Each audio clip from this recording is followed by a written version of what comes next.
2025 marque la fin d'un cycle de 9 ans. 2026 ouvre un nouveau cycle de 9 ans. Tu ne passes pas simplement d'une année à une autre, tu changes d'air. 2026 se joue dès le 1er janvier. Et si tu veux que les 9 prochaines années changent réellement, tu dois agir avant minuit. L'année 2026 est la première d'un nouveau cycle.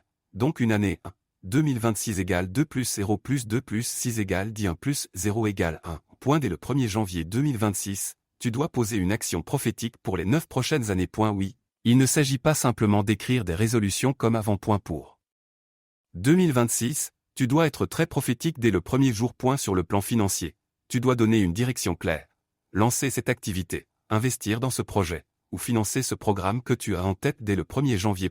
Et si tu n'as pas d'argent, ce n'est pas grave. Pose le plus petit acte prophétique possible pour ton business. Même si c'est seulement la création du logo de ta future entreprise. Tu peux le faire gratuitement sur Gemini. Sur le plan de la vie privée, tu dois également poser un acte prophétique pour les 9 prochaines années.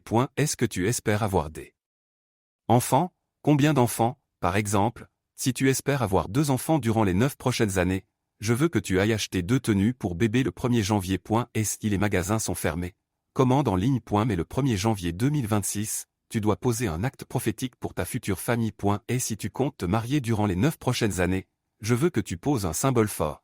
Réserver une salle, acheter une alliance, même au marché, ou même un bouquet de mariés pour représenter ton futur mariage. 2. Te débarrasser des liens parasitaires dans ton énergie là. Deuxième chose que tu dois faire en entrant en 2026, c'est te débarrasser des liens parasitaires dans ton énergie. Ce que je vais te dire peut te choquer, mais il y a des personnes avec qui tu as couché en 2016, 2017, 2018, etc. et qui ont encore des liens énergétiques avec toi. L'entrée dans un nouveau cycle est le meilleur moment pour mettre fin aux liens qui te maintenaient prisonnier. Pour cela, tu vas faire ce qu'on appelle porter plainte devant le tribunal de Dieu. Écrit sur une feuille les noms de toutes les personnes avec qui tu as été intime de 2015 à 2025. Cite chaque nom à haute voix. Déclare que tu les libères et qu'elles n'ont désormais plus aucun droit spirituel sur toi. Demande pardon d'avoir été intime avec une femme ou un homme qui ne t'était pas destiné. 3. Poser un acte de renaissance après avoir coupé les liens qui te maintenaient dans ton passé.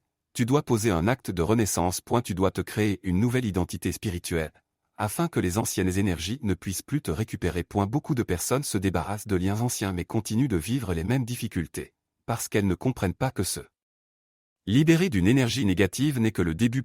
Il faut ensuite adopter une nouvelle identité spirituelle, afin que les vibrations basses ne puissent plus t'atteindre.